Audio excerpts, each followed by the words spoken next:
The needle slipped through Clara Bennett's trembling fingers for the third time that evening, and she pressed her palms against her burning eyes, feeling the familiar ache that had become her constant companion in the darkness of her small adobe room in Tombstone, Arizona Territory, where the year 1882 had brought prosperity to some but only shadows to her failing vision.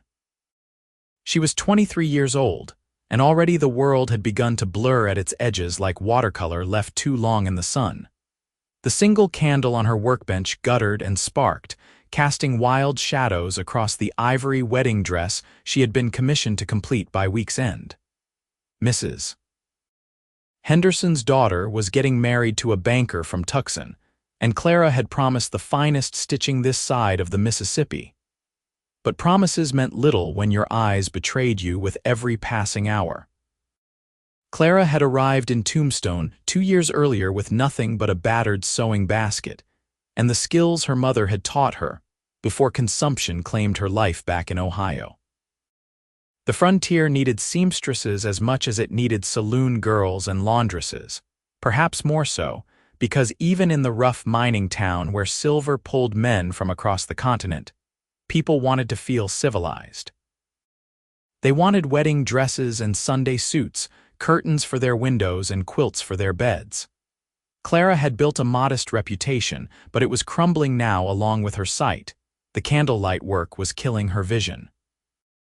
12, 14, sometimes 16 hours a day bent over fabric in the dim glow of tallow candles, because her small room on the eastern side of a boarding house never caught the sun. The landlord, Mr.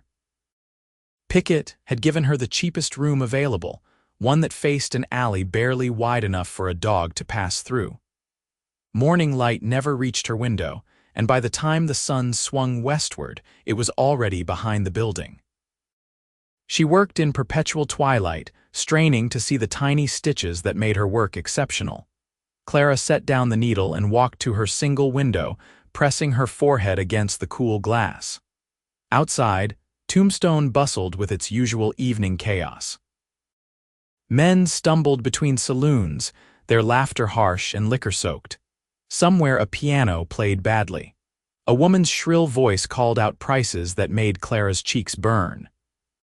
This was the soundtrack of her life now, so different from the quiet Ohio farm where she had grown up with her parents and 2 brothers. Both brothers had died in the war. Her father had followed them 5 years later, his heart simply giving up as though it had decided there was nothing left worth beating for. Her mother had lasted another year before the coughing started. Clara had nursed her through the final terrible months, and when she buried her mother in the churchyard next to her father and received the sympathetic looks from neighbors who had nothing to offer but pity, she had packed her few belongings and headed west.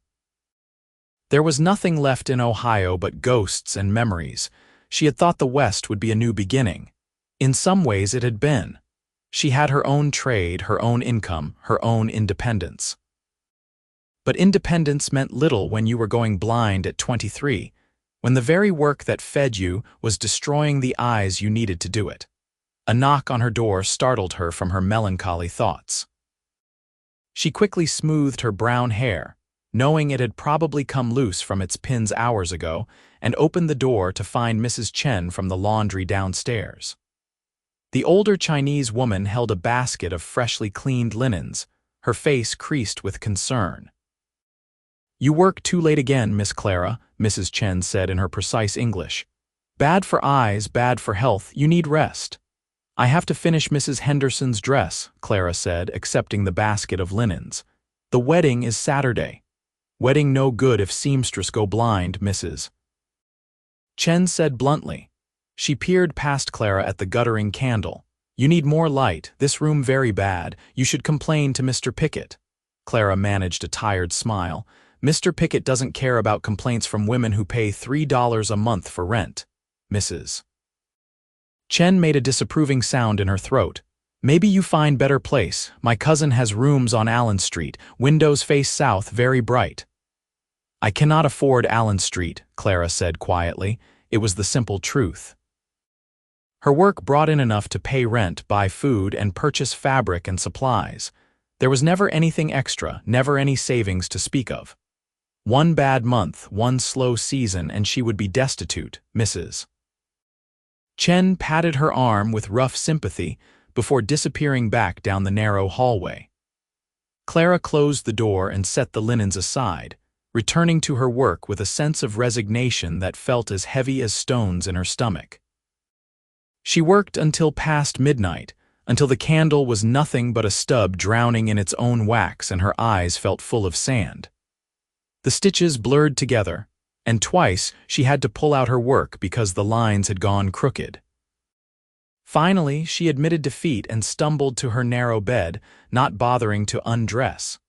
Sleep claimed her quickly, but it was not restful.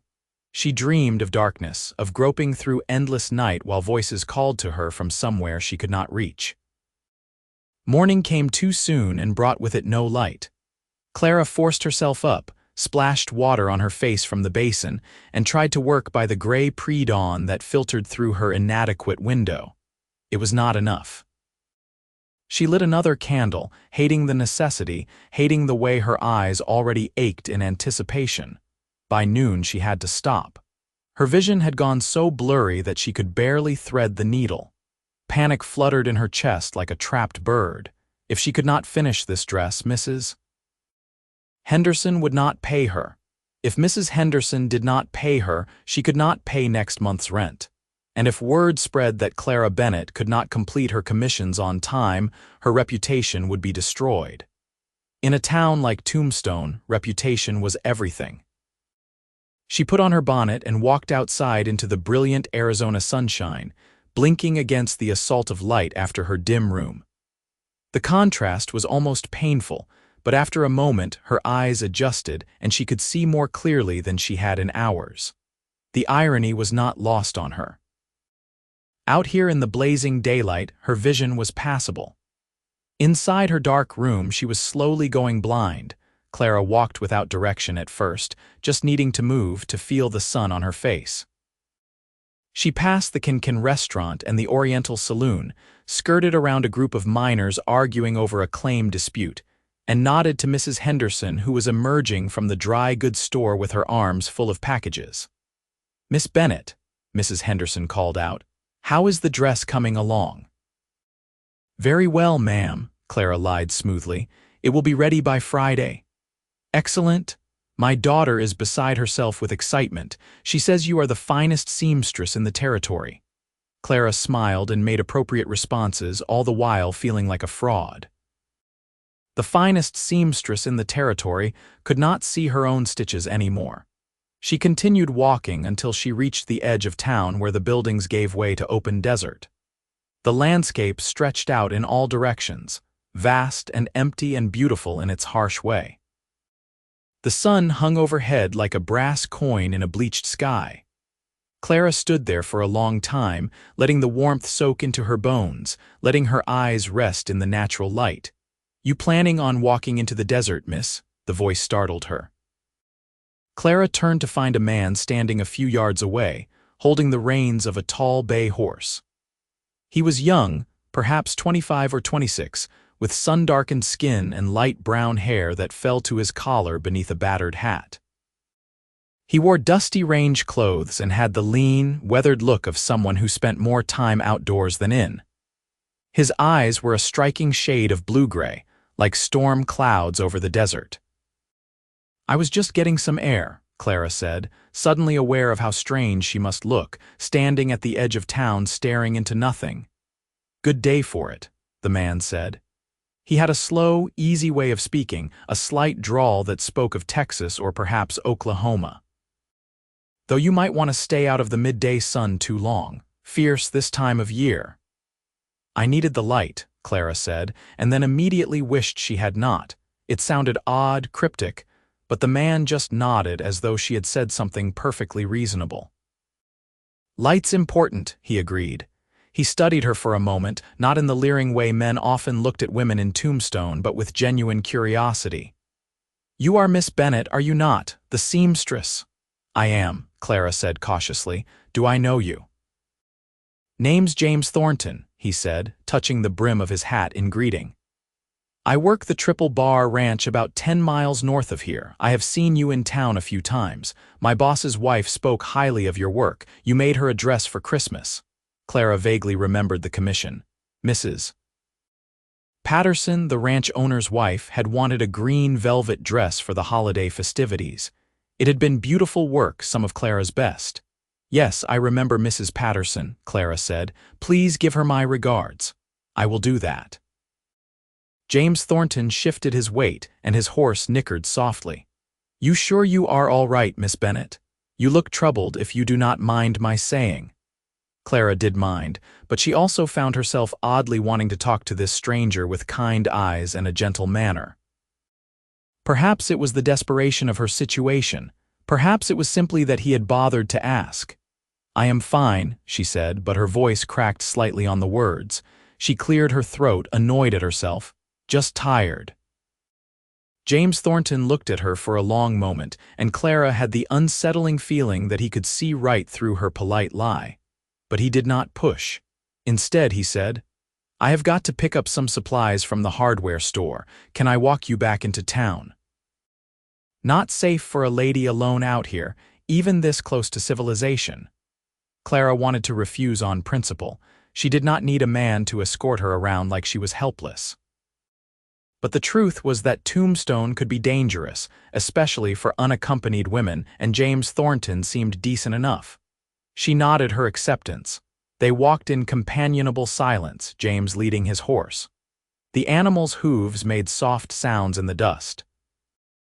As they entered town proper, James finally spoke again. Miss Bennett, I hope you will forgive my forwardness, but is something wrong with your eyes? I noticed you were squinting quite a bit back there, and you seem to be having trouble focusing. Clara felt her face flush hot. She was mortified that her condition was so obvious to a stranger. It is nothing, she said stiffly. Just a headache. My mother used to get terrible headaches, James said quietly, from straining her eyes with needlework. The doctor told her she needed better light or she would ruin her vision permanently. Clara stopped walking. She turned to look at James Thornton, really look at him, and saw only honest concern in his expression. Something in her chest cracked just a little. My room has no light, she heard herself say. It faces an alley and the sun never reaches it. I have to work by candlelight all day every day and my eyes are failing. I can barely see my stitches anymore, and I have a wedding dress to finish by Friday, and if I cannot finish it, I will lose my reputation and probably my livelihood, and I do not know what to do. The words tumbled out in a rush, and Clara was horrified to feel tears prickling at her eyes. She never cried, not anymore, not since she had buried her mother and headed west. Crying was a luxury she could not afford. James Thornton's expression softened. That is a hell of a situation, he said, and there was no pity in his voice, just acknowledgement of a difficult truth. What you need is windows that face the sun. I cannot afford to move, Clara said flatly, and even if I could, there are no available rooms with good light that are within my means. James was quiet for a moment, his brow furrowed in thought. Then he said, what if someone built you windows? Proper windows that would let in the sunlight, Clara laughed, a short bitter sound. Mr. Pickett would never agree to that. He is a skinflint who will not even replace broken floorboards. He certainly will not pay for new windows in a room that brings him $3 a month. What if someone else paid for it? James asked. Someone who wanted to help. Clara stared at him. Why would anyone do that? Why would you even suggest such a thing? James met her gaze steadily. Because it is wrong that you should go blind just trying to earn an honest living. Because I know what it is like to feel trapped by circumstances. And because I have some carpentry skills and access to glass through the ranch, building a couple of windows would not be that difficult. You are talking nonsense, Clara said, but her heart was beating faster. You do not even know me. Why would you help me? Does there need to be a reason beyond it being the right thing to do? James asked simply. Clara did not know how to respond to that. In her experience, people always wanted something. Kindness always came with strings attached, but James Thornton seemed sincere and she was desperate enough to almost believe him. Even if you were serious, Mr. Pickett would never allow it, she said. Let me talk to Mr. Pickett, James said. Maybe I can convince him. And if you cannot, James grinned, and it transformed his serious face into something boyish and charming. Then maybe I will just build the windows anyway and let him complain afterward.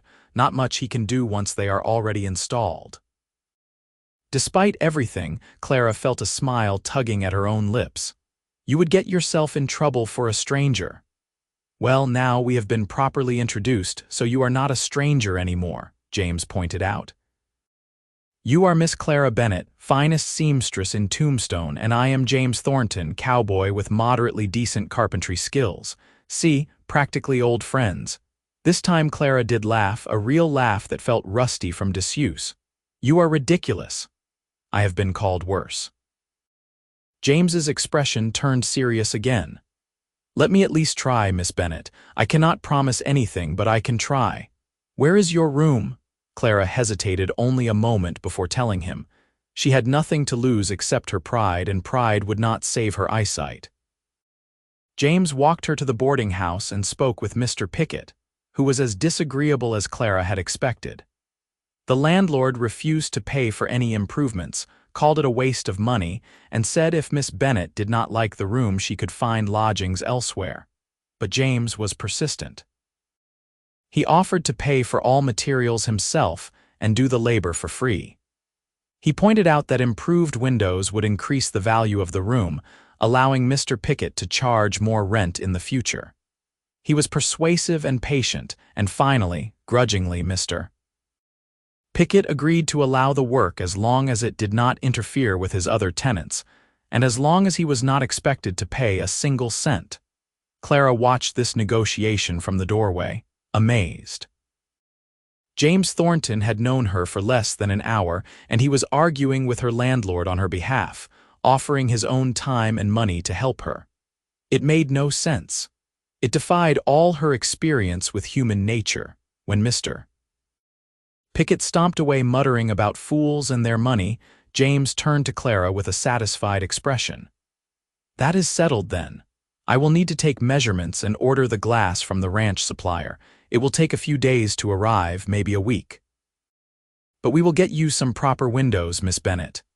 I cannot pay you, Clara said quietly. Not immediately. Perhaps I could make you some shirts or alter your clothes or— I do not want payment, James interrupted gently. I want to help, that is all. But why? Clara asked, feeling the question pulled from somewhere deep inside her.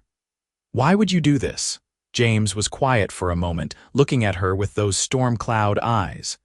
Because I know what it is like to feel like you are failing at something through no fault of your own, he said finally. And because someone helped me once when I needed it, and I have always believed in passing that kindness forward. And because— he paused, seeming to search for words. Because in a town full of people trying to take whatever they can get, it is nice to meet someone who just wants to work hard and live honestly. That is worth preserving. Clara felt something shift in her chest, some hardened piece of herself softening despite her best efforts to remain guarded. Thank you, she whispered. Thank you, Mr. Thornton, James, he corrected. If I am going to be breaking into your room to install windows, we should probably be on first-name terms. Clara, she offered, and he smiled. Clara, he repeated, and somehow her name sounded different in his drawling accent, warmer. I will take the measurements now if that is all right, and then I need to get back to the ranch, but I will return in a few days with the glass and supplies. Clara nodded and led him up to her small room. She was acutely aware of how shabby it must look to him, the narrow bed with its faded quilt, the battered work table piled with fabric and thread, the single inadequate window. But James did not seem to judge. He simply pulled out a measuring tape and went to work, making notes in a small leather-bound notebook. This wall here, he said, indicating the wall that faced south. If we put in 2 good-sized windows here, you will get sunlight from late morning through afternoon. That should give you several hours of good natural light to work by. 2 windows, Clara asked. Is that not expensive? 1 window would not be enough, James said practically. You need enough light to work by, not just a little bit more than you have now. 2 windows will make a real difference. He finished his measurements and tucked the notebook away. I should be back by the end of the week. In the meantime, try to rest your eyes as much as you can. Do not work by candlelight unless absolutely necessary. I have a commission to finish, Clara protested. Work during the day outside if you have to. Bring your sewing to the park or sit on the boarding house porch, anywhere with natural light. James moved toward the door, then paused. And Clara, I am glad I met you today. Before she could respond, he was gone, his boots echoing down the hallway. Clara stood in her dim room and wondered if she had imagined the entire encounter. But no, the measuring marks on her wall were real enough, small pencil notations in James Thornton's neat handwriting. She returned to work on the wedding dress, but her mind kept wandering to the cowboy with kind eyes who had promised to build her windows. It seemed too good to be true, and Clara had learned the hard way that things which seemed too good to be true usually were. Yet she could not quite bring herself to complete cynicism. There had been something genuine in James's manner, something that made her want to trust him. Over the next few days, Clara followed James's advice. She brought her sewing to the boarding house porch where the afternoon light was better, and though it was not ideal and she endured curious looks from passers-by, she made progress on the wedding dress. Her eyes still ached, but not as severely as when she worked by candlelight. The difference was remarkable. Mrs. Chen brought her tea and sweet rice cakes, settling beside her on the porch steps. "You listened to good advice," the older woman said approvingly. "Work in sunlight, much better." "A friend suggested it," Clara said, surprising herself with the word, friend. Was that what James was? Could someone become a friend after a single conversation? This friend, he is the cowboy who comes asking about you? Mrs. Chen asked shrewdly. Clara's head jerked up. "Someone came asking about me. Yesterday. Tall man, kind face. He asks Mr. Pickett what days you work, what hours you keep. Mr. Pickett thinks he is suitor." Mrs. Chen's eyes twinkled. "Maybe he is right. He is helping me with a problem, that is all," Clara said firmly, even as her cheeks warmed. "There is nothing romantic about it, Mrs. Chen made a non-committal sound that suggested she believed otherwise, but she let the subject drop. Clara finished the wedding dress on Thursday evening, working by the last rays of sunlight on the porch. It was some of her finest work, despite the difficulties. The ivory silk gleamed, and her careful stitching was nearly invisible. She felt a deep satisfaction looking at it, the pride of a craftsperson who had overcome obstacles to create something beautiful. Mrs. Henderson collected the dress Friday morning and was effusive in her praise. She paid Clara the agreed-upon amount plus an extra $1 as a tip, which Clara accepted gratefully. The money meant she could buy better candles, or perhaps save toward the day when she might afford a better room. Except now, perhaps, she would not need a better room. Perhaps her current room would become adequate with James's windows, if he actually returned. If this was not all some elaborate joke or misunderstanding, but Friday afternoon, as Clara was folding away her sewing supplies, there was a knock on her door. She opened it to find James standing in the hallway, his arms full of lumber and a broad grin on his face. "Delivery for Miss Clara Bennett," he announced. "2 custom windows designed to maximize sunlight and minimize the loss of vision in hard-working seamstresses." Clara laughed despite herself. "You actually came back. Did you doubt me?" James asked, looking genuinely curious. "Yes," Clara admitted honestly. "I thought perhaps you would reconsider or forget or decide it was too much trouble." James's expression softened. "I do not make promises I cannot keep, Clara. When I say I will do something, I do it." He hefted the lumber. "Now, where should I set this down? I have more supplies in the wagon outside, including 2 panes of glass that I am terrified of breaking, so I could use some help." Clara followed him down to the street where a wagon was indeed loaded with window frames, glass carefully wrapped in blankets, tools, and various supplies. Together they made several trips up the narrow stairs, James doing most of the heavy carrying while Clara managed the smaller items. Mr. Pickett appeared during one of their trips, scowling at the disruption, but he said nothing. His agreement with James apparently held. Once everything was in Clara's room, James rolled up his sleeves and surveyed the wall with a practiced eye. "This will take most of the day," he said. "It is going to be loud and dusty. You might want to find somewhere else to be for a while." "This is my room," Clara pointed out. "I can tolerate some dust and noise. Besides, I would like to watch, if you do not mind. I have never seen windows installed before." "Suit yourself," James said amiably. He picked up a saw and got to work. Clara watched, fascinated, as he carefully measured and marked the wall, then began cutting into the adobe. It was indeed loud and dusty, but she found herself captivated by the methodical way he worked, the confidence of his movements. He clearly knew what he was doing. His hands were scarred and calloused, the hands of a man who worked for a living, but they moved with surprising precision and grace. They talked while he worked, their conversation flowing easily despite the noise. James told her about growing up in Texas, the youngest of 4 boys in a ranching family. His father had died when James was 16, and the ranch had gone to his oldest brother. James and his other brothers had struck out on their own, looking for work where they could find it. He had drifted through New Mexico and eventually into Arizona, working various ranches, learning different skills. "I always liked working with wood," he said, pausing to wipe sweat from his forehead. "My father taught me basic carpentry. He said a man should know how to build and fix things, not just punch cattle all day." "Some of the best times I remember are working beside him in his workshop, making fence posts or repairing tools." "You must miss him," Clara said softly.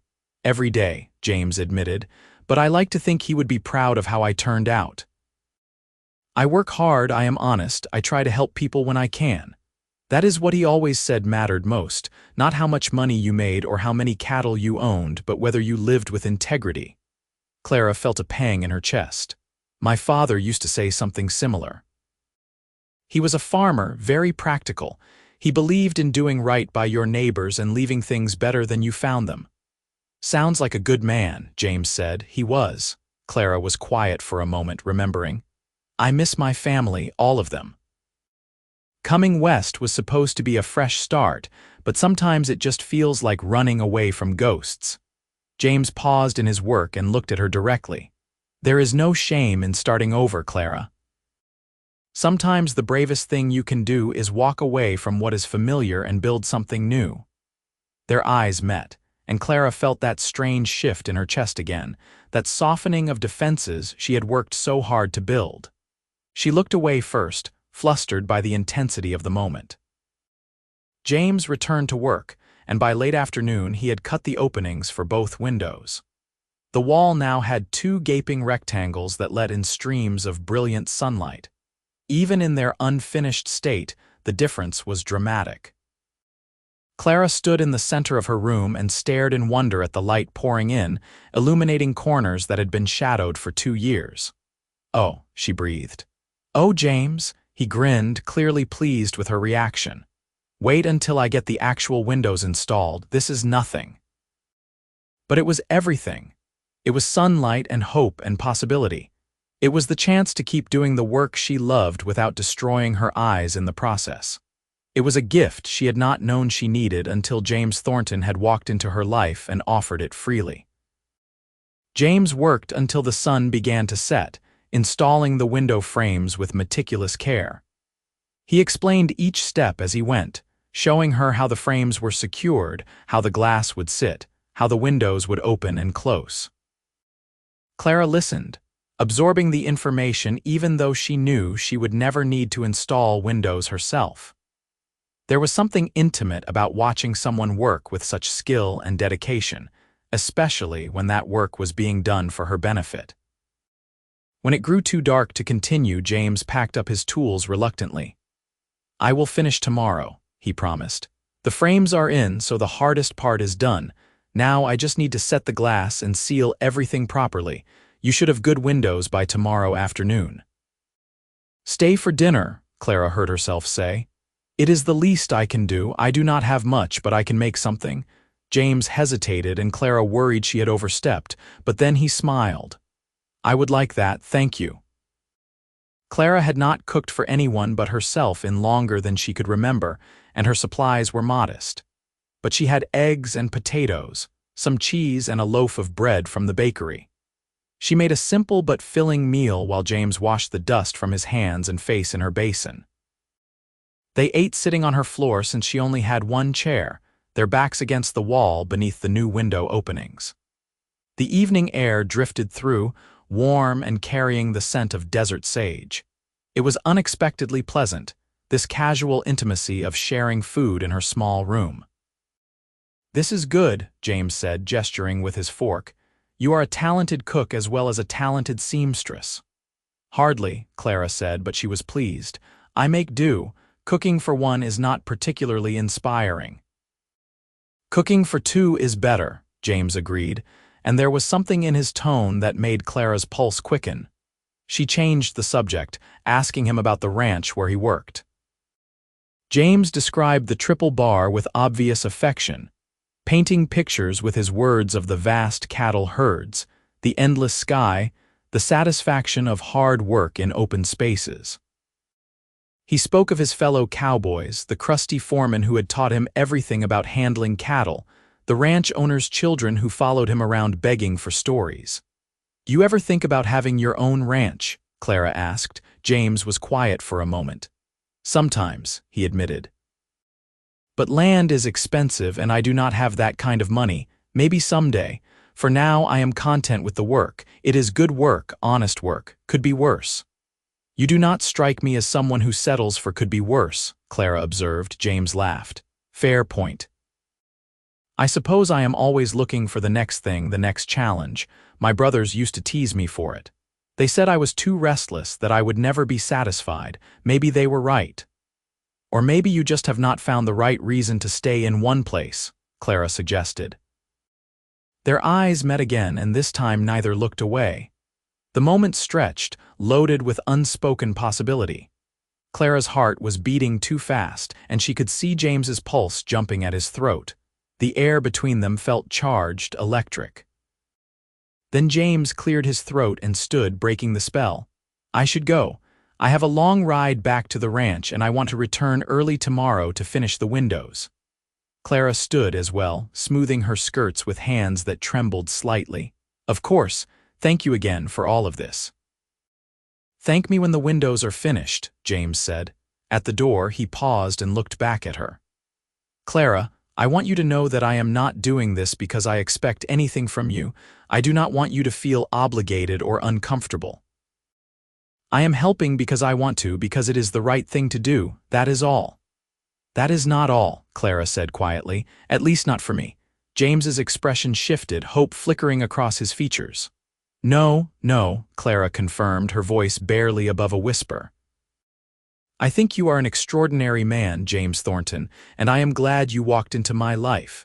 James smiled, slow and warm. "I am glad I did too. I will see you tomorrow, Clara." After he left, Clara stood in her room with its unfinished windows and felt something she had not felt in years: happiness. Pure, uncomplicated happiness. It terrified and thrilled her in equal measure. True to his word, James arrived early the next morning with the carefully wrapped panes of glass. Clara had tidied her room as best she could and swept away the dust from yesterday's work. She felt unaccountably nervous, like a girl preparing for her first dance. James set to work immediately, and Clara watched as he carefully positioned the first pane of glass, securing it with glazing points and putty. His hands moved with practiced skill, and he worked with the concentration of a craftsman who took pride in his labor. Within a few hours, the first window was complete. James opened and closed it several times, checking the fit, making minor adjustments. "Try it," he invited, stepping back. Clara approached almost shyly and tested the window herself. It opened smoothly, letting in a rush of fresh air and brilliant morning sunlight. She could see out into the alley, but more importantly, light streamed in, illuminating her entire work area. She pressed her hands to her mouth, overwhelmed. "It is perfect," she managed to say around the lump in her throat. "James, it is absolutely perfect." He looked pleased, a slight flush coloring his sun-browned cheeks. One down, one to go. The second window took less time since James had hit his rhythm. By early afternoon, both windows were installed, sealed, and functional. Clara's dark little room had been transformed into a bright, airy space flooded with natural light. She could see everything clearly, every detail sharp and defined. Her eyes, which had ached constantly for months, felt immediately better in the indirect sunlight. "I do not know how to thank you," Clara said, turning to James with tears in her eyes. "You have given me back my livelihood, my future. I cannot ever repay this." "You already have," James said softly. "Just seeing your face right now, that is payment enough." They stood there in the sunlit room, and Clara felt the pull between them like a physical thing. She had sworn off romance, had convinced herself that she was better off alone, that caring for people only led to loss and pain. But James Thornton had walked into her life with his kind eyes and capable hands and quiet strength, and she was discovering that her heart was not as guarded as she had believed. "Will you stay for lunch?" she asked. "I have some cold chicken and fresh bread." "I should get back to the ranch," James said, but he sounded reluctant. "I have been away 2 days now, and the foreman will have my hide." "Of course," Clara said, trying to hide her disappointment. "You have already done so much." James hesitated, then said, "But I have Sunday off." "I could come into town Sunday if you would like. Maybe we could take a walk or have dinner or just talk, if that would be all right with you." Clara felt her heart leap. "I would like that very much. Then it is a plan." James gathered his tools, packing them away with efficient movements. At the door, he paused as he had the night before, but this time he reached out and gently squeezed her hand. "Enjoy your windows, Clara. I hope they serve you well." "They already have," Clara said, squeezing back. "More than you know." After James left, Clara spent the rest of the afternoon simply reveling in her transformed room. She moved her work table directly beneath one window where the light was best and began a new project, a shirt commission for one of the miners. Her needle moved smoothly through the fabric, her stitches neat and even. Her eyes did not ache. She could see everything clearly. It was a miracle, nothing less. Mrs. Chen came to visit that evening and exclaimed over the windows, admiring James's craftsmanship. "Very nice work," she said approvingly. "This cowboy, he is good man, you should keep him." Clara laughed, embarrassed. "He is a friend, Mrs. Chen." "Friend who builds you windows," Mrs. Chen said knowingly. "Friend who looks at you like you are sunrise after long night." "You think about it, Miss Clara. Good men are rare in places like this. When you find one, you hold on tight." Clara did think about it. In fact, she thought about little else over the next 2 days. She worked in her newly bright room, her productivity soaring now that she could see properly. Commissions that would have taken her days were completed in hours. Her joy in her craft returned, the pleasure she had always felt in creating beautiful things from fabric and thread. But beneath her work, her thoughts circled constantly back to James. She remembered the way he smiled, the sound of his laugh, the gentleness of his hands when he had squeezed hers goodbye. She remembered the way he had looked at her in those charged moments, like she was something precious. No one had ever looked at her that way before. Sunday morning dawned clear and hot, as most days did in the Arizona territory. Clara dressed with more care than usual, choosing her best dress, a simple blue cotton that she had made herself. She pinned her hair carefully and even dabbed a bit of rose water on her wrists, feeling foolish and excited in equal measure. James arrived precisely at noon, looking clean and pressed in clothes that were clearly his Sunday best. He had trimmed his hair and shaved, and Clara found herself momentarily tongue-tied by how handsome he looked. "You look beautiful," James said, his eyes warm with appreciation. "Thank you," Clara managed. "You look very nice as well." They walked through Tombstone together, and Clara was acutely aware of the curious looks they received. In a town where gossip spread faster than wildfire, she knew that by evening everyone would know that the seamstress and the cowboy from the Triple Bar were walking out together. The thought should have bothered her, but it did not. Let them talk. She was happy, happier than she had been in years, and she was not going to hide it. James took her to a restaurant on Allen Street, a nicer establishment than Clara usually frequented. They ate roast beef and potatoes, and James told her stories about ranch life that made her laugh until her sides hurt. He had a gift for storytelling, a way of bringing scenes to life with his words. Clara found herself leaning forward, hanging on every word, watching his animated face. After lunch, they walked to the edge of town and sat on a boulder overlooking the desert. The landscape stretched out before them in shades of gold and red and purple, beautiful in its starkness. "You ever miss Ohio?" James asked. Clara considered the question. "I miss my family," she said slowly. "I miss the green, the trees, the way rain sounded on the roof, but I do not miss the life I had there. I was drowning in memories and grief. Coming here gave me a chance to be someone new, to build something for myself." "And have you?" "Built something for yourself?" "I am trying," Clara said. "Some days are easier than others. But yes, I think I have. I have my trade, my skills, my reputation. I am independent. That matters to me." "It should matter," James agreed. "You have every right to be proud of what you have accomplished." He paused, then added quietly, "But independence does not have to mean being alone, Clara. Sometimes the strongest people are the ones who can admit they need others." Clara looked at him, at his honest, open face, and felt her carefully constructed walls crumble a little more. "Is that why you helped me? Because you think I need someone?" "No," James said firmly. "I helped you because you deserved help, because the situation was unjust, and because I wanted to. But I keep coming back, keep seeking your company because I like you, Clara. I like you a great deal. I think you are smart and talented and brave, and I enjoy every moment I spend with you." Clara's breath caught. No one had ever been so direct with her, so honest about their feelings. It was refreshing and terrifying all at once. "I like you too," she admitted, her voice barely audible over the desert wind. "More than I expected to, more than I probably should." "Why should not you?" James asked, turning to face her fully. "Because people leave," Clara said, the words pulled from some deep well of pain. "Everyone I have ever loved has left me through death or distance or circumstances beyond my control. And I cannot go through that again, James. I cannot."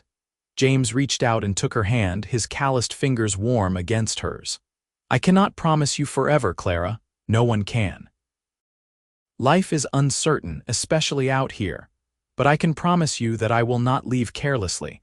I will not abandon you on a whim. If I give you my heart, I give it fully and completely for as long as I draw breath." Tears spilled down Clara's cheeks. That is a dangerous promise to make. "Maybe," James agreed. "But you are worth the risk. The question is, am I worth the risk to you?" Clara looked at him, really looked at him, and saw a man who had driven into her life and changed it completely in the span of days. A man who had built her windows to save her sight, who had asked for nothing in return, who looked at her like she hung the moon. A man who was honest and kind and strong, who made her laugh and made her feel safe. "Yes," she whispered, "you are worth the risk." James smiled, and it was like the sun coming out from behind clouds. He leaned forward slowly, giving her time to pull away, and pressed his lips softly to hers. The kiss was gentle, tentative, a question more than a demand.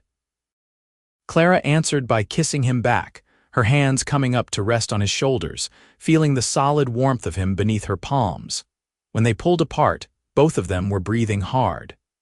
James rested his forehead against hers, and Clara could feel him trembling slightly. "I have been wanting to do that since the moment I saw you standing at the edge of town, staring into the desert like you were looking for answers," he admitted. "Did you find any?" Clara asked. "Answers? Just one," James said, "that I had just met someone who was going to change my life." They sat together on that boulder for hours, talking and kissing and simply being together. The sun tracked across the sky and shadows grew long, and Clara felt something fundamental shift inside her. She had been so focused on protecting herself, on maintaining her independence and guarding her heart, that she had forgotten what it felt like to simply let herself care about someone. It was frightening, yes, but it was also exhilarating. It made her feel alive in a way she had not felt since before her family died. As the sun began to set, painting the sky in shades of orange and pink, James walked Clara back to her boarding house. At her door, he kissed her again, longer this time, deeper, and Clara felt heat pool in her stomach. "I will come back next Sunday," James promised, "and maybe during the week if I can get away." "I would like that," Clara said, "very much." Over the following weeks, James became a regular fixture in Clara's life. He came to town whenever he could spare the time, which was more often than Clara had expected. Sometimes they went for walks. Sometimes they ate dinner together. Sometimes James simply sat in her bright room while she worked, reading or whittling small figures from scraps of wood. His presence was comfortable, easy, like he had always been there. Clara found her productivity soaring. With good light and her vision restored, she completed commissions faster and with higher quality than ever before. Her reputation grew, and soon she had more work than she could handle. She was able to raise her prices slightly, and her income increased. For the first time since coming to Tombstone, she had a small amount of savings, but more than the professional success, Clara felt herself coming alive emotionally. James made her laugh with his stories and his gentle teasing. He listened to her talk about her work, her dreams, her fears, with complete attention. He remembered small details she mentioned in passing and would surprise her with little gifts, a hair ribbon in her favorite color, a book of poetry he thought she would enjoy, wildflowers picked from the desert. Clara was falling in love deeply and irrevocably, and the realization both thrilled and terrified her. Mrs. Chen noticed, of course. "You look happy," she observed one afternoon, bringing up fresh laundry. "Like different person from the sad girl with bad eyes." "I am happy," Clara admitted. "Happier than I have been in a long time." "This cowboy, he is good to you." "Very good," Clara said softly, "almost too good. Sometimes I worry that I will wake up and discover it has all been a dream." Mrs. Chen patted her hand. "Not dream, real life, real love. You deserve this, Miss Clara. You deserve to be happy." Clara wanted to believe that. Most days she did believe it, but there were moments, usually late at night when she was alone, when the old fears crept back in. What if something happened to James? What if he got hurt working the ranch, or decided he wanted to move on, or simply realized she was not worth the effort? The thought of losing him, of going back to her lonely existence, was almost unbearable now that she knew what it felt like to have him in her life. She tried to keep these fears to herself, not wanting to burden James with her insecurities. But James, perceptive as always, noticed her occasional withdrawals, the moments when she pulled back emotionally.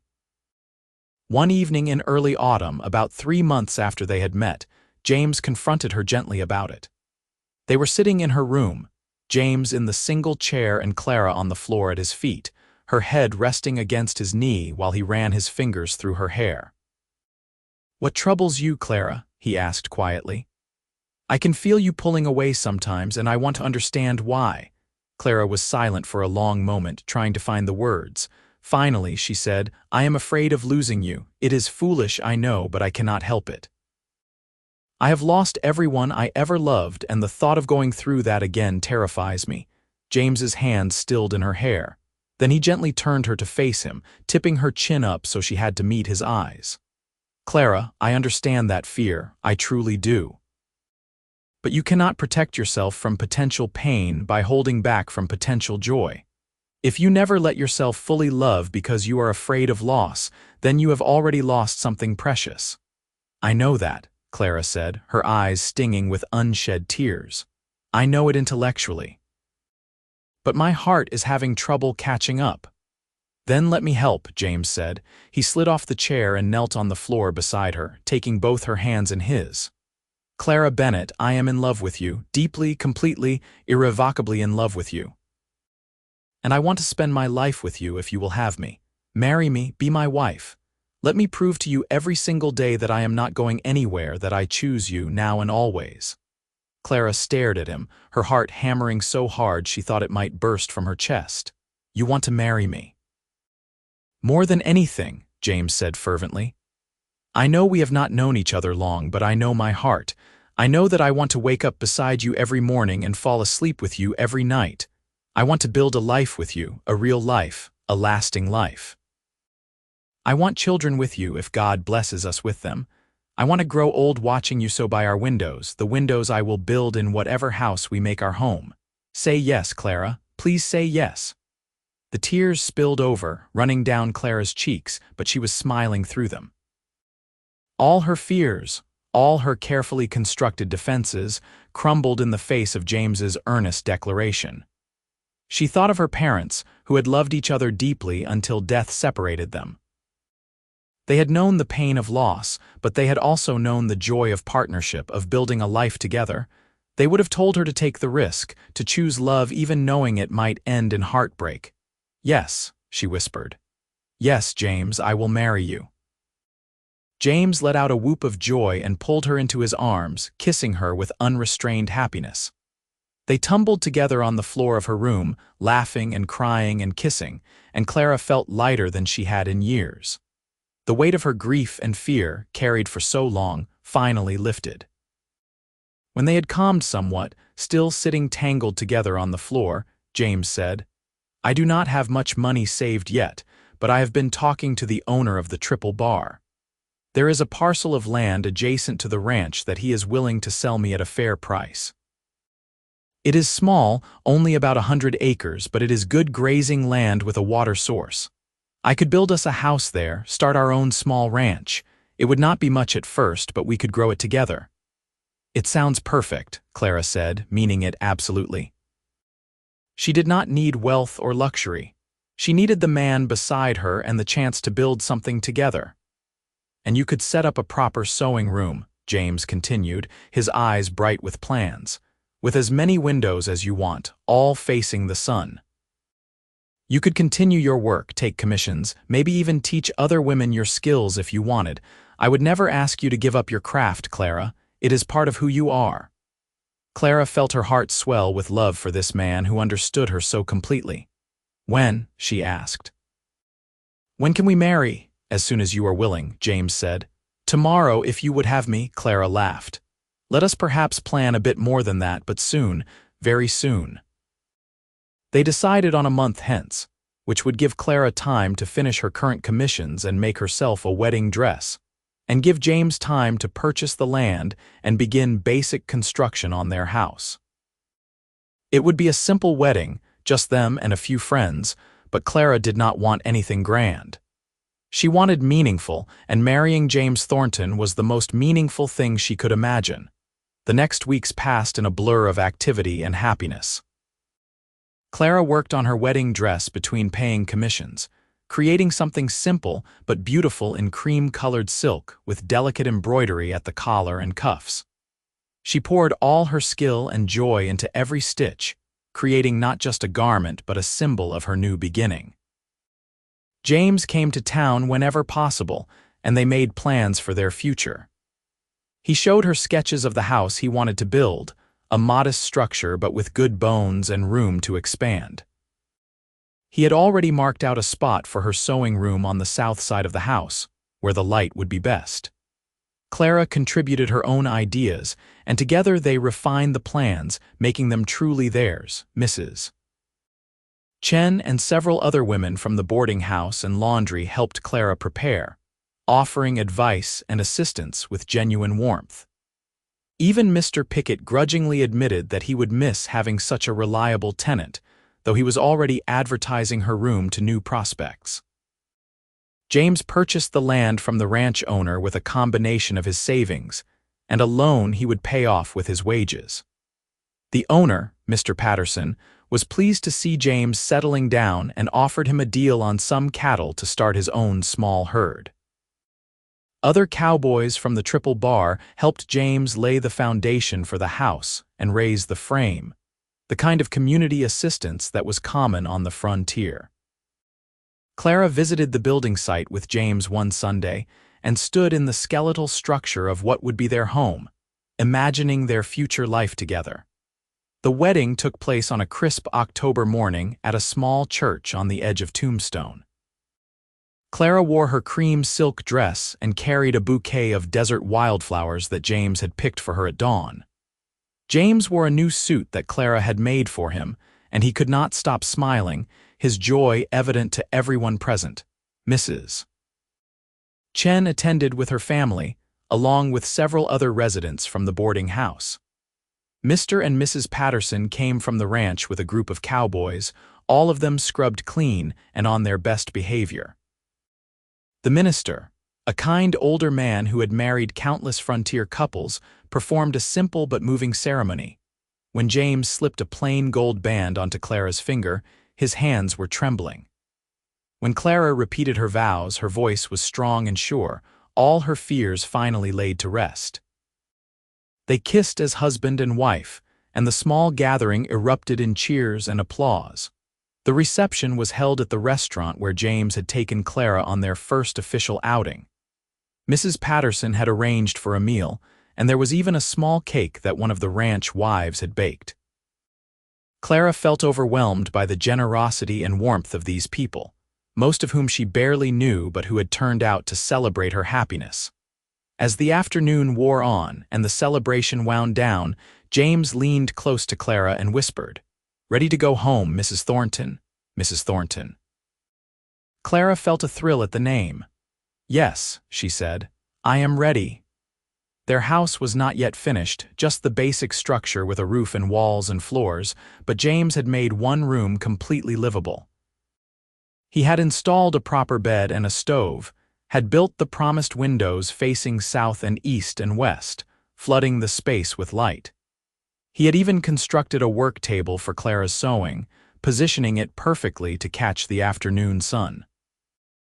That night, lying in their bed with moonlight streaming through the windows James had built with his own hands, Clara felt a peace she had never known. James held her close, his breath warm against her neck, and she realized that she had finally found what she had been searching for without knowing it. Not just love, though she loved James with her whole heart. Not just security, though she felt safe with him, but partnership, belonging, home. "I love you," she whispered into the darkness. "I love you too," James replied, pressing a kiss to her shoulder. "Always, Clara, always." Life on their small ranch was not easy, but it was good. James continued to work for the Triple Bar while building their herd and their home. Clara set up her sewing business in her bright room and found that she had even more commissions now, as women from the surrounding ranches heard about her skills and sought her services. She worked in comfort and joy, her eyes healthy and strong in the abundant natural light. James finished their house room by room, working on it during his days off and in the evenings. He added a proper kitchen and a sitting room, built a porch where they could sit and watch the sunset over the desert. He constructed a barn for their few cattle and chickens. Slowly, steadily, their property took shape. Clara loved the isolation of ranch life after the constant noise and chaos of Tombstone. She loved the vast sky and the silence broken only by wind and birdsong. She loved the way James would come home dusty and exhausted from a long day and still pull her into his arms for a kiss. She loved cooking meals in their small kitchen and eating together while they talked about their days. She loved falling asleep beside him every night and waking to find him still there every morning. As autumn turned to winter and then winter to spring, Clara began to notice changes in her body. She was tired more often, her breasts tender, her appetite erratic. She suspected what it meant but waited to be sure before telling James. When 2 months had passed and her suspicions were confirmed, she could no longer contain the news. She waited until dinner one evening after James had washed up and settled at their table with a satisfied sigh. Clara set down the plate of stew she had made and said, as casually as she could manage, "I have been thinking we should expand the house sooner rather than later. We are going to need another room by winter." James looked puzzled. "We have enough space for now, I think. Why the rush?" "Because we will need a nursery," Clara said, watching his face. It took a moment for understanding to dawn. Then James's eyes went wide, his fork clattering to his plate. "A nursery? Clara, do you mean, are you—" "I am with child," Clara confirmed, unable to keep the smile from her face. "We are going to have a baby, James." James let out a shout of pure joy and bolted from his chair, sweeping Clara up in his arms and spinning her around despite her laughing protests. "A baby! We are going to have a baby." He set her down carefully, his hands immediately going to her still flat stomach with a kind of awed wonder. "Are you well? Do you feel all right? Should you be working? Maybe you should rest more." "I am fine," Clara assured him, covering his hands with hers. "Perfectly healthy. And I can continue working for several more months yet. Women have babies all the time, James. I am not made of glass." But James fussed over her constantly after that, which Clara found endearing even when it was exasperating. He built her a more comfortable chair for her sewing. He insisted she take frequent breaks. He brought her little treats from town, fresh fruit or sweet bread, anything he thought she might want. He talked to her belly at night, telling their unborn child stories and making promises about the life they would have. Clara had not realized how deeply she wanted this until it was happening. After losing her entire family, the thought of creating a new one with James filled her with profound joy. She imagined a child with James's blue-gray eyes and her dark hair, imagined teaching a daughter to sew or a son to read, imagined the three of them working together on the ranch. True to his word, James expanded the house, adding a small but bright room adjacent to their bedroom. He built a cradle with his own hands, carving little stars and moons into the wood. Clara sewed tiny clothes and blankets, her work taking on new meaning as she prepared for their baby's arrival. The pregnancy was not without difficulties. Clara experienced terrible nausea in the early months that left her weak and unable to work for days at a time. Later, as her belly swelled, she had trouble sleeping and her back ached constantly. There were moments of fear, too, when she remembered her mother speaking of women who died in childbirth, when she worried about bringing a child into the harsh frontier world. But James was her rock through all of it. He held her when she was sick, rubbed her aching back, reassured her when fear threatened to overwhelm her. And slowly, Clara's confidence grew. She was not her mother. She was strong and healthy and had James beside her. They would face this together as they faced everything. Mrs. Patterson sent her own midwife to check on Clara periodically, a capable older woman named Mrs. Schneider who had delivered half the babies in the county. Mrs. Schneider pronounced Clara healthy and the baby growing well, which eased both their minds. As summer approached and Clara's time drew near, James became increasingly reluctant to leave her side. His foreman at the Triple Bar understood and gave James tasks closer to home. Clara appreciated his protectiveness, even as she sometimes felt smothered by it. "I will be fine," she told him for the 100th time as he prepared to ride out to check their small herd one morning in late July. "The baby is not due for another 2 weeks, and Mrs. Schneider said first babies are often late. Go to your work. I will be here when you return." But of course, babies had their own schedules. James had been gone less than 2 hours when Clara felt the first sharp pain low in her back. She straightened from where she had been folding baby clothes, breathing carefully through the contraction. It passed, and she waited. 20 minutes later, another came. Then another, closer together. Clara managed to get herself to the bed and called out the window for their nearest neighbor, a young couple who had homesteaded about a mile away. By great fortune, the wife was home and heard her calls. She came running and immediately sent her husband to fetch both Mrs. Schneider and James. The labor was long and difficult, as first labors often were. Clara had thought she understood pain, but this was something beyond anything she had imagined. Wave after wave of contractions racked her body, and she clung to the midwife's strong hands, trying to remember to breathe to stay calm. James arrived when she was about 6 hours into labor, bursting through the door wild-eyed and terrified. Mrs. Schneider tried to shoo him out, as was customary, but Clara grasped his hand and refused to let go. "Stay," she gasped between contractions. "I need you, please stay." So James stayed, sitting beside her through the long afternoon and into evening, letting her squeeze his hand until his bones creaked, murmuring encouragement and love. Clara focused on his voice, used it as an anchor when the pain threatened to sweep her away. Finally, as the sun was setting and golden light streamed through the windows James had built, Mrs. Schneider announced that it was time to push. Clara bore down with every ounce of strength she possessed, James supporting her back, his voice steady in her ear. "You can do this, Clara. You are the strongest person I know. Just a little more. I am right here. I love you. You can do this." And then, with a final tremendous effort, the baby slipped free. For a moment there was silence and Clara's heart stopped. But then a lusty wail filled the room and Mrs. Schneider laughed with satisfaction. "You have a son," the midwife announced, placing the squalling, red-faced infant on Clara's chest. "A big, healthy boy." Clara stared down at the tiny person in her arms, unable to comprehend that this was real, that she and James had created this life. The baby had a shock of dark hair and was screaming with impressive volume, his little fists waving indignantly. "A son," James breathed, tears streaming unashamedly down his face. He reached out with one tentative finger to touch the baby's impossibly small hand, and the infant immediately grasped it, his crying quieting. "Clara, we have a son."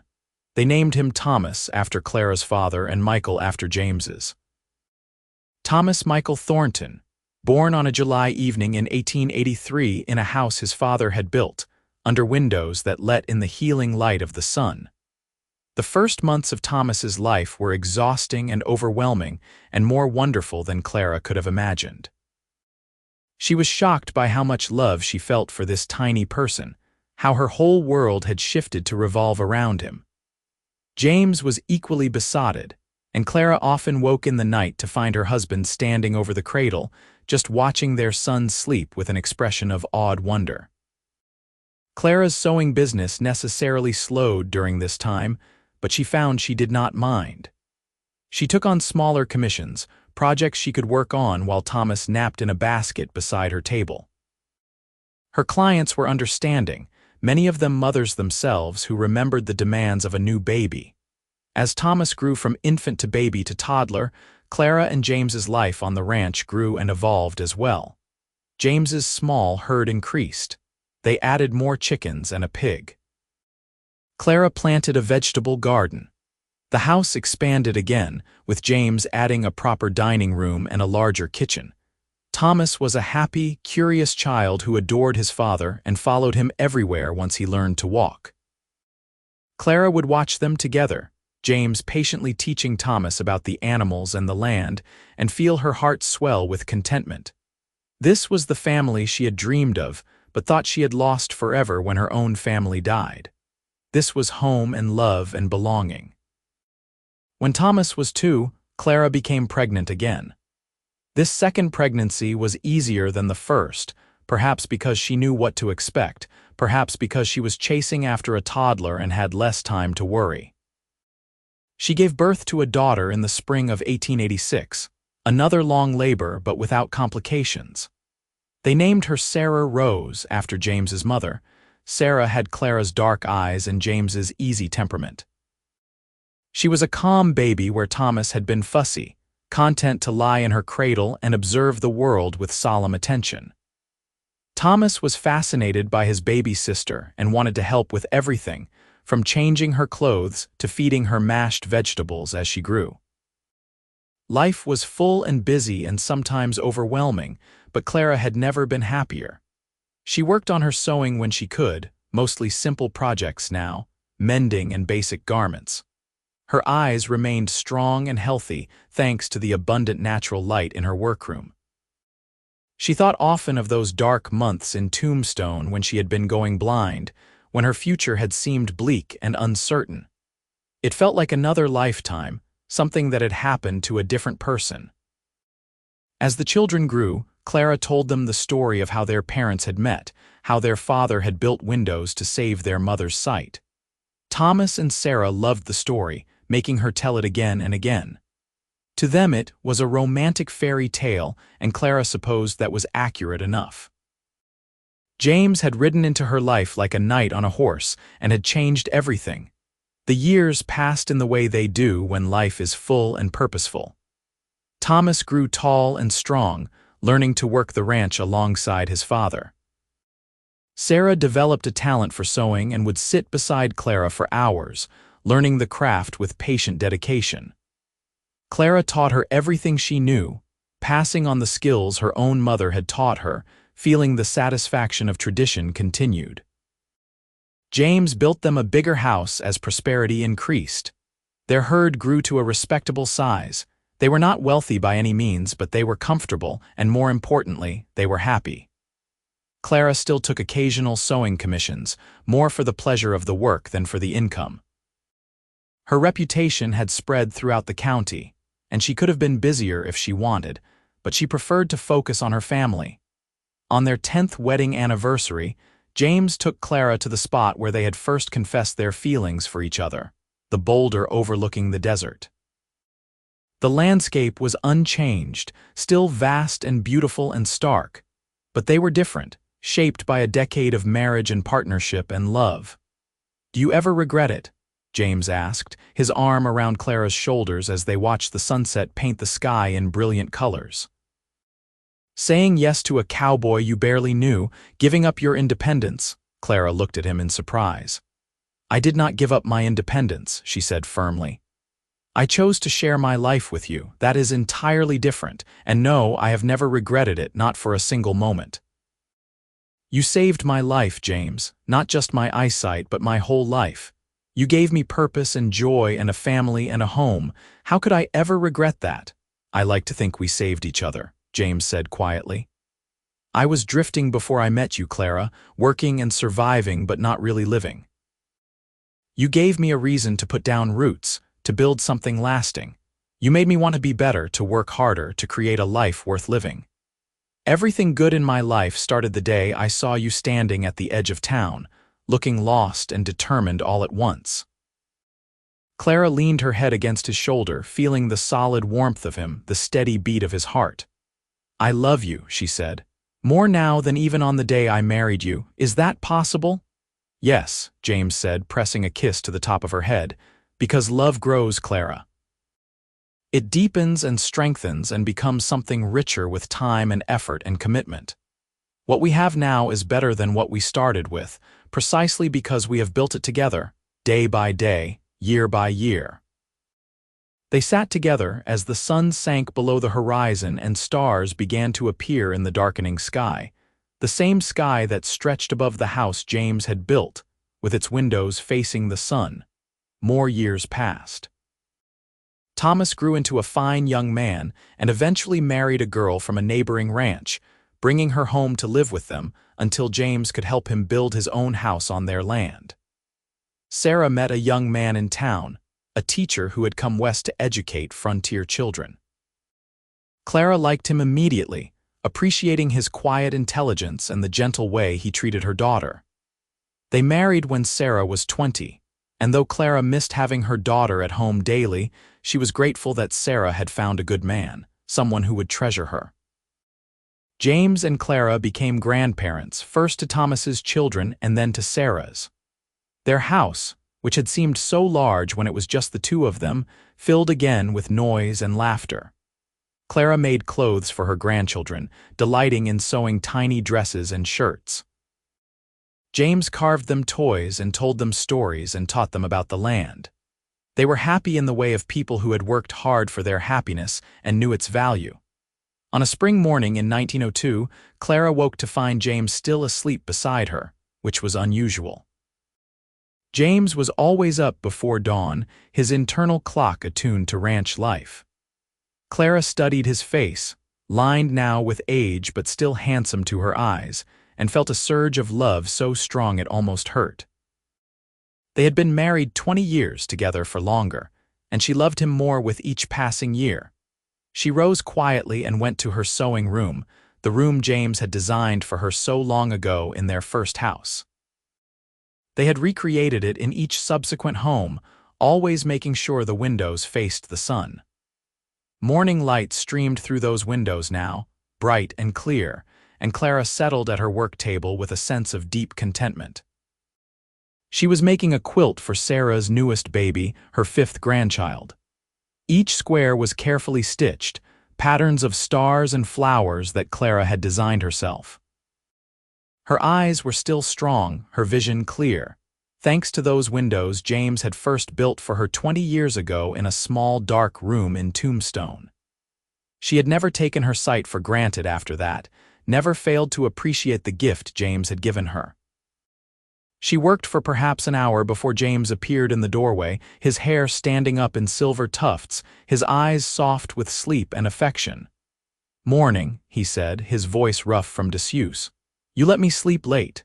"You were tired," Clara said, setting down her needle. "You work too hard, James Thornton. You are not 25 anymore." "Neither are you," James pointed out, coming to stand behind her chair. He rested his hands on her shoulders and Clara leaned back into his touch. "But you are just as beautiful as the day I first saw you," Clara laughed. "Now I know you need spectacles. I am 43 years old with gray in my hair and wrinkles around my eyes." "And you are beautiful," James insisted. He bent to kiss the top of her head. "You will always be beautiful to me, Clara, always." They stood together in the sunlit room, the morning peaceful around them, and Clara thought about the journey that had brought them to this moment. The pain and loss that had driven her west, the desperate months when she had been going blind. The day a cowboy had walked into her life and offered to build her windows. The love that had grown between them, slow and steady and strong. The family they had created, the life they had built together. "You remember," she said softly, "when you first told me you wanted to build me windows. I thought you were mad. I could not understand why anyone would do something like that for a stranger." "And now," James asked, "now I understand that some people are put in our lives at exactly the right moment, for exactly the right reason. You came into my life when I needed you most, and you gave me not just light for my eyes, but light for my soul. You gave me hope and love and a future I had stopped believing in. Those windows were not just about saving my sight, James. They were about saving me." James turned her chair so she faced him, then knelt beside her, taking her hands in his just as he had 20 years earlier when he had proposed. His eyes, still that striking blue-gray despite the passage of years, were bright with emotion. "You saved me too, Clara. You gave me a purpose, a reason to build instead of just drift. You made me a husband and a father and a grandfather. You made me better than I ever would have been on my own. Every window I have ever built has been for you, but you built something far more important for me. You built a home, a real home, not just a structure but a place of love and safety and belonging. That is a far greater gift than any window." Clara felt tears slip down her cheeks, but they were happy tears, tears of gratitude and love and profound contentment. She cupped James's face in her hands, feeling the familiar contours, the stubble on his jaw, the warmth of his skin. "I love you," she said. "For the windows, for the home, for the life, for everything, I love you, James Thornton, and I will love you until my last breath and beyond." "And I love you," James replied. "Always, Clara, always." They kissed in the sunlit room, surrounded by the work of Clara's hands and the light from James's windows, and it was perfect. It was a perfect moment in a long string of perfect moments that made up their imperfect but beautiful life together. In the years that followed, they continued much as they always had. James worked the ranch with Thomas, teaching his grandchildren the skills his father had taught him. Clara sewed and gardened and looked after her growing family. They attended weddings and births and funerals, marking the passage of time in the way of long-established communities. They faced hardships too, as all lives include hardship. There were droughts that threatened their herd and their livelihood. There was a year when illness swept through the county and they lost several friends and neighbors. There were the inevitable pains and ailments of aging bodies. But they faced everything together, leaning on each other, drawing strength from their partnership. On their 25th anniversary, their children and grandchildren threw them a party that half the county attended. There was food and music and dancing, and Clara wore a new dress that Sarah had made for her, a beautiful blue that brought out the color of her eyes.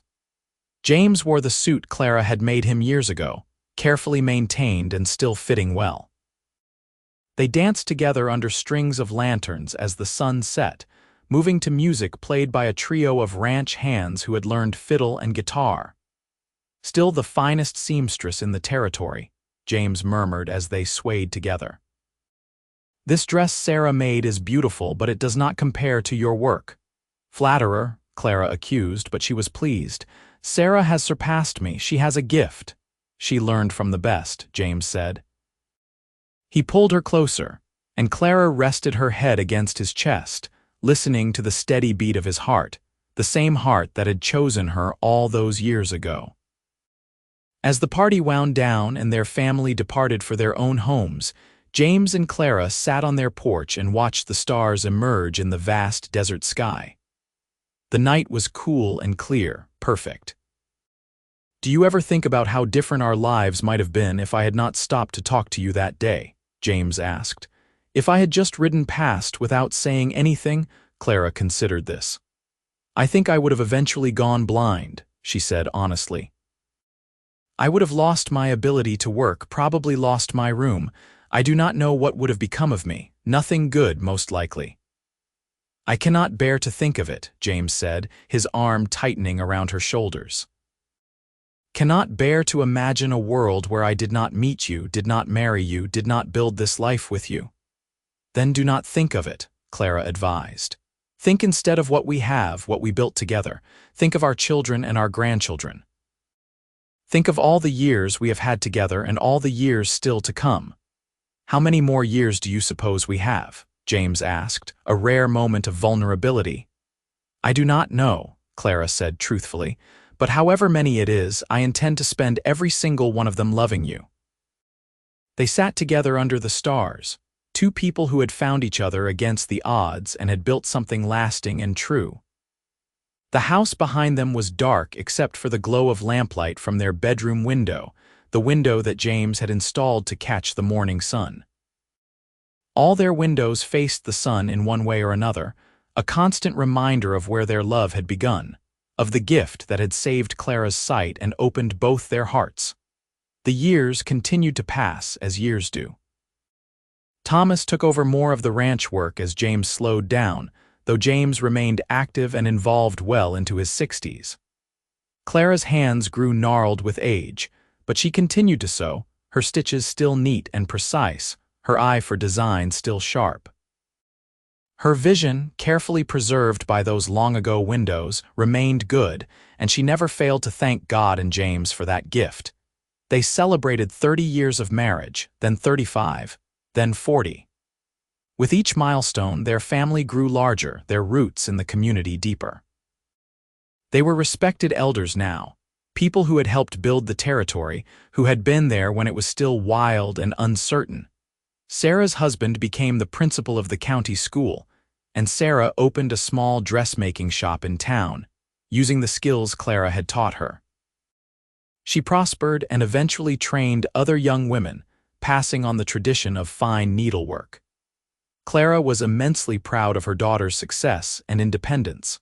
Thomas and his wife had 5 children who all remained on or near the ranch, continuing the tradition James had started. The Thornton Ranch became known as one of the most well-run operations in the county, a testament to James's early vision and Thomas's dedicated stewardship. On a morning in late autumn, when the air was crisp and the sky impossibly blue, Clara woke to the familiar sound of James's breathing beside her. But something was different. His breathing was labored, raspy in a way that immediately alarmed her. "James," she said, turning to him.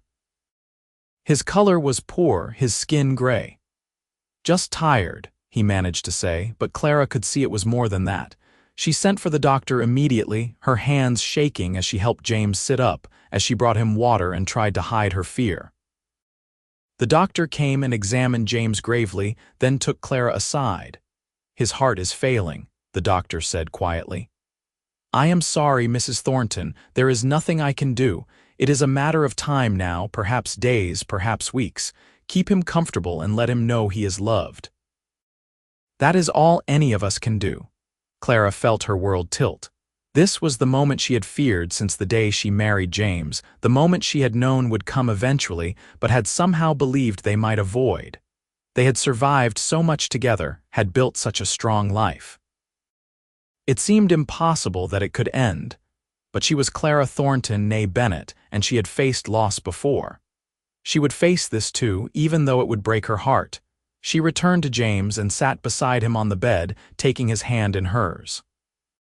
He looked at her with those storm-cloud eyes, still beautiful despite his illness, and he smiled. "You know," he said softly. "Yes," Clara whispered. "I know." "I am sorry," James said. "I am so sorry, Clara. I wanted more time. I wanted to grow old and ancient with you, wanted to see our great-grandchildren, wanted—" "Hush," Clara interrupted gently, pressing her fingers to his lips. "We have had 42 years, James. 42 years of love and partnership and joy. That is more than most people ever get. That is enough to be grateful for." "Not enough," James insisted. "It will never be enough. I could have 1,000 years with you and it would not be enough." Clara felt tears spill down her cheeks, but she smiled through them. "Then I am grateful for every single day we have had, every moment. Every breath. You gave me everything, James. You saved me and loved me and built me windows so I could see the sun. How many people can say they were loved like that?" James squeezed her hand weakly. "You saved me too, never forget that. You made my life worth living."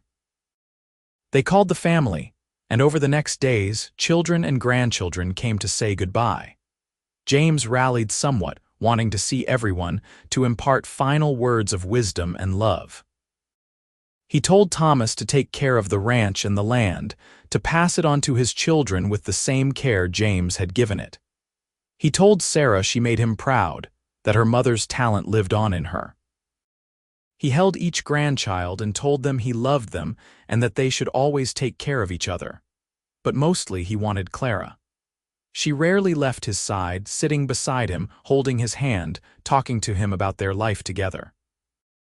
They reminisced about the early days, about the first kiss, about the day each of their children was born.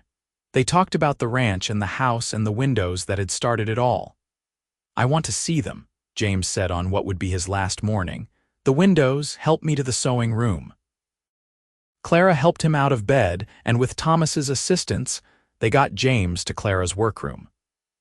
It was a bright morning, and sunlight streamed through the windows James had designed so many years ago. James stood there, supported between Clara and their son, and looked at the light with an expression of deep satisfaction. "Beautiful," he whispered. "Still beautiful. Did I do good, Clara? Were they good windows?" "The best windows anyone ever built," Clara said, her voice breaking. "Perfect windows. Windows that gave me life and light and love, windows that made everything possible." James nodded, content. They helped him back to bed, and he slept for a while. When he woke in the afternoon, Clara was alone with him, sitting beside him and holding his hand as she had for 42 years. "Clara," he said, his voice barely audible, "I need you to promise me something." "Anything," Clara said. "Keep living. Do not just exist. Keep sewing and making beautiful things. Keep loving our family. Keep finding joy. Promise me, James, promise me," he insisted with surprising strength. "I cannot bear to think of you fading away because I am gone. You are too vital, too important. Promise me you will keep living fully." Clara wanted to refuse, wanted to tell him that life without him would not be worth living. But she saw the desperation in his eyes, saw how much he needed this from her. And she realized that this was his final gift to her, this demand that she go on, that she not let grief consume her as it had nearly consumed her after her family died. "I promise," she whispered. "I promise I will keep living, James, for you, for our family, for myself." James smiled, relieved. "Good, that is good." He was quiet for a moment, his breathing shallow. Then he said, "I love you, Clara Bennett Thornton. You are the best thing that ever happened to me. Thank you for saying yes to a cowboy with a crazy plan to build windows." "Thank you for building them," Clara said, tears streaming down her face. "Thank you for everything. I love you, James. I love you so much." "Always," James whispered. "Always, Clara." Those were his last words. His breathing grew more labored, and Clara called for the family. They gathered around the bed, all of them, children and grandchildren, and they held vigil as James Thornton took his final breaths. He died as the sun was setting, golden light streaming through the bedroom window, Clara's hand clasped in his. The grief was enormous, overwhelming, a physical pain that Clara thought might actually kill her. But she had made a promise, and Clara Thornton kept her promises. She mourned deeply and truly, but she did not let the grief consume her. She continued to live as James had made her promise. The family gathered for the funeral, which was attended by hundreds of people whose lives James had touched. They buried him on a hill overlooking the ranch he had built, with a view of the desert he had loved and the sky that stretched forever. Clara visited his grave often, bringing flowers and talking to him about the family, about her work, about the small happenings of daily life. She found comfort in these one-sided conversations, feeling that James was somehow still listening. She continued to sew, finding solace in the familiar rhythm of needle through fabric. She completed projects James had admired, made clothes for her grandchildren and great-grandchildren who were being born. She kept her promise and kept living, not just existing but truly living. Sarah moved back home for a while to keep her mother company, and Clara appreciated the gesture even as she insisted she was fine. And she was fine, more or less. She missed James with an ache that never fully faded, but she had her memories and her family and her work.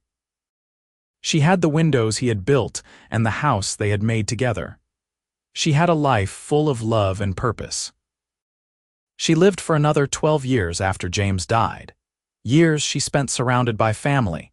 Years in which she saw great-grandchildren born and raised.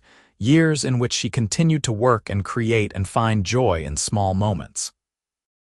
When she finally passed peacefully in her sleep at the age of 77, she was in the room with the windows facing the sun, the room James had designed for her more than half a century earlier. At her funeral, Sarah stood and told the story of how her father had built windows for her mother, how he had saved Clara's sight and won her heart. She told it the way Clara had told it to her and Thomas when they were children, as a love story for the ages, a testament to what one person could do for another out of simple kindness and care. They buried Clara beside James on the hill, under the vast sky they had both loved. And if you visit that place today, if you stand on that hill and look down at the ranch that the Thornton family still operates, you can see windows on every structure, windows that face the sun and let in the light, a tradition that started with a cowboy who loved a seamstress and built her a gift that changed both their lives forever. The story of James and Clara Thornton became something of a legend in the county, passed down through generations. It was a story about love, certainly, but also about compassion and creativity and the extraordinary things that can happen when someone chooses to help another person without expecting anything in return. It was a story about light, literal and metaphorical, about seeing clearly and living fully. Years later, when Sarah was an old woman herself, surrounded by her own grandchildren, they would ask her to tell them about their great-grandfather James and great-grandmother Clara. And Sarah would smile and begin the story the same way every time.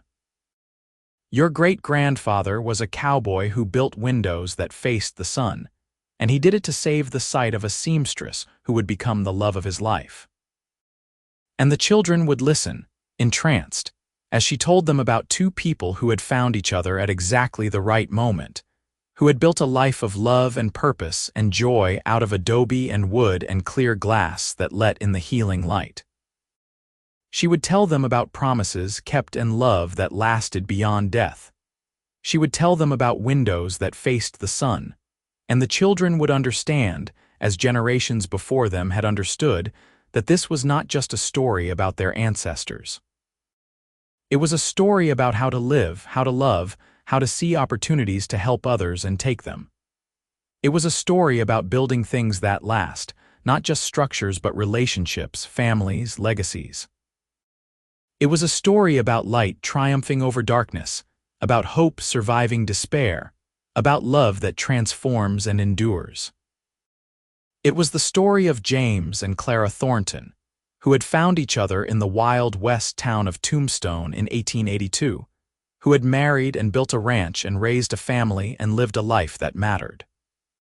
And at the heart of it all were those windows, those beautiful windows that James had built with his own hands to face the sun, giving Clara the light she needed to see, to work, to live, to love.